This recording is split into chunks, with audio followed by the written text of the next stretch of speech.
মুমিন বান্দা কখনো বেহুদা কথাবার্তা বলে না, বেহুদা কাজবাজ করে না। সুবহানাল্লাহ। আমরা যারা মুমিন, আমাদের জীবনের সাথে আর এই আয়াতের সাথে একটু মিলাই দেখি যে আসলে আমি আপনি বেহুদা কাজ করি কি করি না, বেহুদা কথাবার্তার সাথে লিপ্ত হই কি হই না। যদি হয়ে যায়, যদি মিলে যায়, তাহলে আজকে থেকে সিদ্ধান্ত গ্রহণ করব যে আমি জীবনে যতদিন বেঁচে থাকবো ততদিন বেহুদা কাজ, বেহুদা কথাবার্তা, বেহুদা আড্ডাবাজিতে আমি মিশবো না। এটা হচ্ছে মুমিনের বৈশিষ্ট্য। সম্মানিত উপস্থিতি, আপনাদের সম্মুখে মহাগ্রন্থ আল কোরআনের সূরা মুমিনের 1 থেকে 11 নম্বর আয়াত তেলাওয়াত করেছি। এখানে মাত্র 2টি আয়াত সংক্রান্ত আলোচনা করব। আল্লাহ রাব্বুল আলামিন অত্র আয়াতের যে কথা শুনবো তা যেন আমাদের সকলকে বাস্তব জীবনে আমল করার জন্য তৌফিক দান করেন, আমিন। দেখুন, রাসূল পাক সাল্লাল্লাহু আলাইহি ওয়াসাল্লাম তার চরিত্র কেমন ছিল, তার আখলাক কেমন ছিল।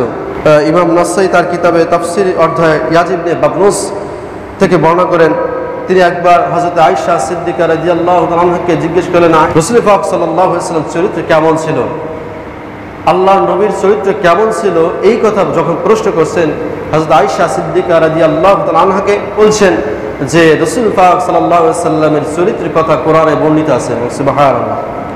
নবীর চরিত্রের কথা কোথায় বর্ণনা আছে? কোরআনে বর্ণনা আছে।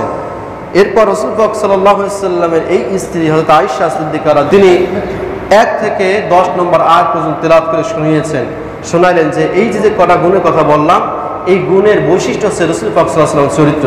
সুবহানাল্লাহ। এখন এই গুণে গুণান্বিত যদি কোনো ব্যক্তি হয়, রাসূল পাক সাল্লাল্লাহু আলাইহি ওয়াসাল্লাম বলছেন সোজা তার জন্য জান্নাত।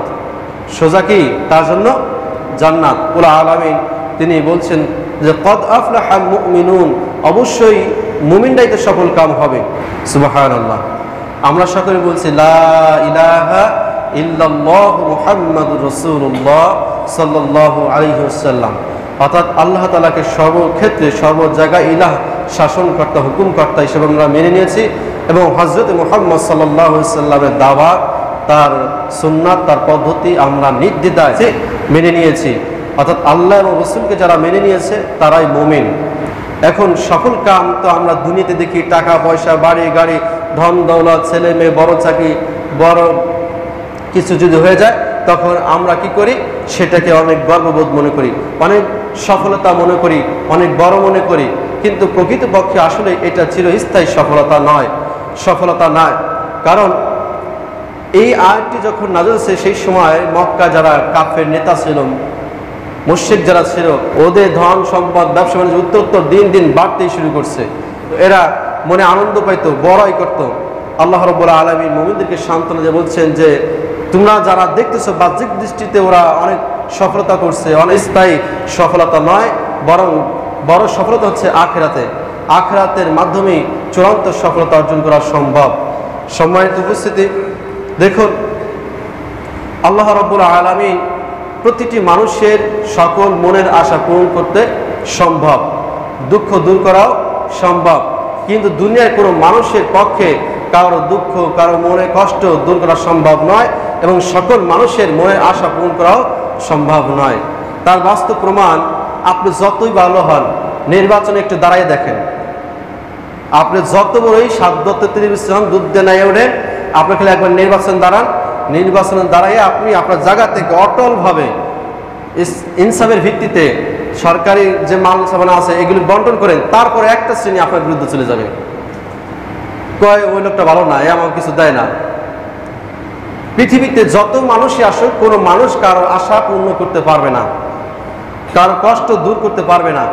আপনি একটা বিচারে গেছেন, সেই বিচারে ফায়সালা সুন্দরভাবে করে দিয়েছেন, বাহ্যিক দৃষ্টিতে যে বিষয় দিয়ে পাইছেন ওটার ভিত্তিতেই আপনি বিচার করে দিয়ে আসছেন, তারপর আমার কাছে আমার প্রতি অবিচার করছে বলবে। অর্থাৎ পৃথিবীর কোনো মানুষ আপনার আমার পুরোপুরি মনের আকাঙ্ক্ষা এটা পূরণ করতে পারবে না, মনের কষ্ট দূর কেউ করে দিতে পারবে না। একমাত্র সেই মহান মালিক আমার আপনার দুঃখ, মনোবঞ্চনা এবং কষ্ট দূর করে দিতে পারেন। সেই আল্লাহ রাব্বুল আলামিন তিনি বলছেন যে বান্দা, তোমরা যারা দুনিয়ার মানুষের আয় উন্নত দেখে, ব্যবসা বাণিজ্য উন্নত দেখে মনে কষ্ট পাচ্ছ, এই কষ্ট পাওয়ার কোনো বিষয় না। দুনিয়াতে যারা ইসলামকে ভালোবাসার কারণে, আল্লাহকে ভালোবাসার কারণে দুঃখ, কষ্ট, গঞ্জনা, মারধর, জুলুম, অত্যাচার, নির্যাতন, ব্যবসা বাণিজ্য ক্ষতি, জেল, জরিমানা, এইগুলোর ভিত্তিতে যারা জীবন যাপন করছে একমাত্র কিসের ভয়? আল্লাহর ভয়। ওই সমস্ত লোকদেরকে আল্লাহ রাব্বুল আলামিন বলবেন, যাও আজকে জান্নাতে চলে যাও। দুনিয়াতে তোমরা যারা কষ্ট করছো আজকে সেই কষ্ট করা লাগবে না। দুনিয়াতে যে সমস্ত নাজ নিয়ামত তুমি ভোগ করতে পারো না, আজকে সেই নাজ নিয়ামত তুমি ভোগ করো। সুবহানাল্লাহ। এই যে কটা গুণের কথা বলা হয়েছে কোরআন কারীমে সূরা মুমিনের মধ্যে, এই গুণ যদি আমরা অর্জন করতে পারি তাহলে সেটা জান্নাতের সেই আখিরাতের অধিকারী হতে পারবো। তার মধ্যে আমাদের সবচেয়ে যে বিষয়টি গুরুত্ব দিতে হবে সেটা ছিল আমাদের নামাজ পড়া দরকার। কি পড়া দরকার? নামাজ পড়া দরকার। নামাজ অবশ্যই পড়া দরকার, কারণ অন্যান্য যে কদাচার আছে, পাপগুলো আছে, এই নামাজের মাধ্যমে সেগুলো দূর করা সম্ভব। সকল কাম তো ওই সমস্ত মুমিন ব্যক্তিগণ, একজন মুয়াজ্জিন প্রতিদিন 5 ওয়াক্ত নামাজের সময় বারবার বলে হাইয়া আলাল ফালাহ, হাইয়া আলাল ফালাহ, হাইয়া আলাল ফালাহ। যদি প্রকৃত কল্যাণকর চাও, প্রকৃত যদি সফলতা অর্জন করতে চাও, তাহলে তোমরা ভালো কাজের দিকে আসো, ভালো কাজে আসো। ভালো কাজের প্রথম ধাপটা আসলে নামাজে আসা। ভালো কাজের প্রথম ধাপটা হচ্ছে কি? নামাজে আসা। কিন্তু আমার আপনার সেই নামাজের প্রতি কোনো খেয়াল নাই। সম্মানিত উপস্থিতি, এই জন্য আমি আপনাদের কাছে বিনয়ের সাথে বলছি যে আপনারা যারা এখনো 5 ওয়াক্ত নামাজ পড়েন না, বলতে বলতে আসলে আমার 12টা বছর এই এলাকায় শেষ হয়ে গেল আর কি। ক্লাসে প্রত্যেকটা ক্লাসে উন্নতি হয়, কিন্তু এই ক্লাসে কোনো ছাত্রদের কোনো উন্নতি পাই না। অতি দুঃখের বিষয় হলো সত্য যে আজকে 1 সপ্তাহ যাবৎ কোরআনের ক্লাস করাইতেছি। এই কোরআনের ক্লাসে কয়েকজন লোক আমি খুঁজে পাই, আর কাউকে পাই না। তার মানে এই কয়েকজন লোকের দরকার, আর কারোর দরকার না।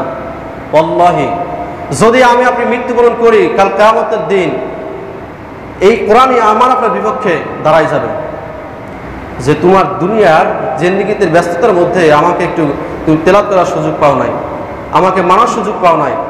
আজকে তোমার বিপক্ষে আমি সাক্ষী দিলাম, তোমার দুনিয়ার ব্যস্ত হয়েছিল, এই ব্যস্ত নিয়ে তুমি জাহান্নামে যাও। এই জন্য আমি আপনাদেরকে আবারও বলছি যে নামাজ পড়ার জন্য যতটুকু যা দরকার, 1 মাস আমরা টার্গেট নিচ্ছিলাম, এই 1 মাসের মধ্যে আমরা একটু পরিবর্তন করার চেষ্টা করব। সময় লাগলে আরও বাড়াই দেবো, সমস্যা নাই। কিন্তু আসেন প্রতিদিন আলিফ বা তাও যদি শিখি, তারপরেও তো বলতে পারবো আল্লাহ চেষ্টা করছিলাম, সূরা ফাতিহা চেষ্টা করছিলাম, সূরা ইখলাস চেষ্টা করছিলাম। আর যদি আপনি চেষ্টাই না করেন, তাহলে নামাজের মধ্যে একাগ্রতা, মনোযোগ কিভাবে সৃষ্টি করা যায় সেটাও তো শেখার দরকার, সেটাও তো আমল করার দরকার।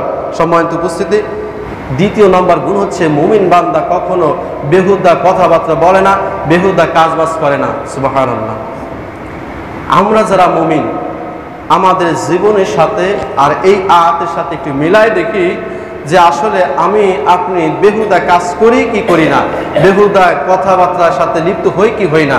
যদি হয়ে যায়, যদি মিলে যায়, তাহলে আজকে থেকে সিদ্ধান্ত গ্রহণ করব যে আমি জীবনে যতদিন বেঁচে থাকবো ততদিন বেহুদা কাজ, বেহুদা কথাবার্তা, বেহুদা আড্ডাবাজিতে আমি মিশবো না। এটা হচ্ছে মুমিনের বৈশিষ্ট্য। এটা কিসের বৈশিষ্ট্য? মুমিনের বৈশিষ্ট্য। সম্মানিত উপস্থিতি, মুমিন ব্যক্তি তার প্রতিটা সময়, প্রতিটা মিনিট, প্রতিটা ঘন্টা, প্রতিটা দিন, প্রতিটা বছর, প্রত্যেকটা মূল্যবান। কেমন মূল্যবান? যেমন একজন ছাত্র পরীক্ষার হলে যায়, সেই পরীক্ষার হলের মধ্যে সে সম্পূর্ণ মার্ক অর্থাৎ 100 নম্বরের মার্কের ফলাফল পাবার জন্য প্রস্তুতি গ্রহণ করে, পরীক্ষার প্রত্যেকটা প্রশ্ন উত্তর দেওয়ার জন্য প্রস্তুতি গ্রহণ করে, একটা আজেবাজে কথাও লেখে না, একটা আজেবাজে চিন্তা করে না। কারণ যদি সে আজেবাজে চিন্তা করে, আজেবাজে কথা লেখে, তাহলে সে ফেল করবে, ভালো ফল আশা করা সম্ভব নয়। প্রত্যেকটা মানুষের সময় হিসাব কে নেবেন? আল্লাহ নেবেন। আল্লাহ সুবহানাহু ওয়া তাআলা শপথ করে বলছেন যে সময়ের কসম, তার মানে হচ্ছে সময়ের মধ্যেই আমার আপনার আমল করতে হবে। এই জন্য মুমিন বান্দা কখনো তার সময় এদিক সেদিক যে আজেবাজে সময় কাটায় না। দেখুন, আমরা সমাজে যখন বসবাস করি, এই সমাজে দেখা যায় অনেক সময় আমরা বন্ধু মহলে, দোকান, হাট, বাজারে যে বসি, যদি যাই দেখা যায় বিভিন্ন মানুষ বিভিন্ন কথা বলছে, যেখানে হচ্ছে গীবত, সেখানে গালিগালাজ, অহেতুক কথাবার্তা, সেইখানে মুমিন বান্দা যাবে না। এটা আমার কথা না, এটা সূরা ফুরকানের 72 নম্বর আয়াত। সূরা ফুরকানে 72 নম্বর আয়াত আল্লাহ রাব্বুল আলামিন বলছেন যে ওয়াইজা মাররু বিল লাগwi মাররু কিরামা, যদি তারা ওই স্থানে যেই করে তাহলে তারা সেইখান থেকে তার নিজের মান সম্মান রক্ষা করে চলে যাবে। সুবহানাল্লাহ। আপনি সমাজে চলবেন, কিভাবে চলবেন সেই ডিসক্রিপশন, সেই বর্ণনা আল্লাহ রাব্বুল আলামিন কোরআন কারীমের মধ্যে দিয়েছেন যে আপনি সমাজে বেহুদা যদি ভাবে চলেন তাহলে আপনার যে সমাজে একটু ক্যারিট আছে, সমাজে যে আত্মসম্মান আল্লাহ তাআলা দিয়েছেন এটা আস্তে আস্তে ক্ষীণ হবে, এটা নষ্ট হয়ে যাবে। এখন কিছু মানুষ বেহুদা কথাবার্তা বলতেছে, আপনি সেইখানে যায় গা ভাষায় তাদের সাথে সুর মিলাইতেছেন, আপনি সেইখানে তাদের সাথে তাল মিলাইতেছেন। বিশেষ করে এই যে নির্বাচন সামনে আসতেছে, কত মানুষের যে ঈমান নষ্ট হবে, কত মানুষ যে মুনাফিক হবে, কত মানুষ যে গীবত করবে, কত মানুষ যে মানুষের সমালোচনা করবে, এটা ভাষা প্রকাশ করা যাবে না। এই জন্য সম্মানিত উপস্থিতি, নির্বাচন অর্থাৎ নির্বাচন শব্দটি হচ্ছে কি রায়, সমর্থন, ভোট। ইন্নাল্লাহা ইয়া'মুরুকুম আন তু'আদ্দুল আমানাতি ইলা আহলিকুম ওয়া ইযা হাকামতুম বাইনান নাসি আন তাকুলু বিল আদল, যে আপনার একটা রায়ের মাধ্যমে, একটা সমর্থনের মাধ্যমে একজন ভালো মানুষ সামনে আসবে। কিন্তু এই সামনে আসবার যাইয়া কারোর সাথে মুনাফিকি করবেন না, কারোর সাথে দলাদলি করে কারোর সাথে গালিগালাজ করবেন না, হয়তো কার গীবত করবেন না। কারণ আপনি তো একজন মুমিন, আপনি তো আল্লাহকে মেনে নিয়েছেন, আপনি তো রাসূলকে মেনে নিয়েছেন। মুমিন ব্যক্তি যারা তারা কখনো কারোকে গালিগালাজ করে না। মুমিন ব্যক্তি যদি কথা বলে, গ্রহণযোগ্য কথা বলে, অহেতুক কথাবার্তা বলে না। মুমিন ব্যক্তি যদি চিন্তা ফিকির করে তাহলে ভালো কল্যাণকর চিন্তা ফিকির করে, চিন্তা ভাবনা করে। মুমিন ব্যক্তি যদি হাসি তামাশা করে, তাৎপর্যহীন কোনো হাসি তামাশা করে না। প্রত্যেকটা বিষয়ের মধ্যে তার থাকে আখিরাত কেন্দ্রিক, প্রত্যেকটা কথা থাকে আখিরাত কেন্দ্রিক, কল্যাণকর কেন্দ্রিক। কিন্তু আমি আপনি যদি দুনিয়ার মানুষের মতন যদি গা ভাষায় যদি জীবন পরিচালিত করি, তাহলে কাল কিয়ামতের দিন আমার আপনার কি অবস্থা হবে।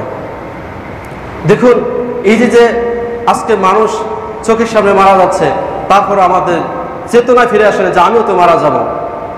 আমাদের চরিত্র হচ্ছে গরু ছাগলের মতন। কেমন? কুরবানি পশু জবাই করে 10-12টা একসাথে লাইন ধরে, একটা পর একটা চলে আসে। তারপরে যদি যেটা লাস্টে জবাই করাবে তাকে যদি ঘাস দেয়, ও তারপরেও ঘাস খায়, কারণটা কি? ওর ভিতরে নৈতিক, ওর ভিতরে কোনো অনুভূতি নাই যে আমার একটু পর তো জবাই করবে। আমি আপনি যারা এই দুনিয়ার বুকে চলতেছি, আমার সামনে আপনার সামনে কত মানুষ যে মরে যাইতেছে, তারপরও একটু চিন্তা হয় না, তারপরও আমাদের একটু ভাবনা আসে না যে আমিও তো মারা যাব। এই মৃত্যু বরণের সময় যদি আমি পাপাচার মৃত্যু নিয়ে যদি চলে যাই তাহলে কি হবে? সম্মানিত উপস্থিতি, আল্লাহ রাব্বুল আলামিন সংক্ষিপ্ত সময়ের মধ্যে যে কথাগুলো বলার তৌফিক দান করলো, আমাদের সকলকে বাস্তব জীবনে আমল করার জন্য তৌফিক দান করেন।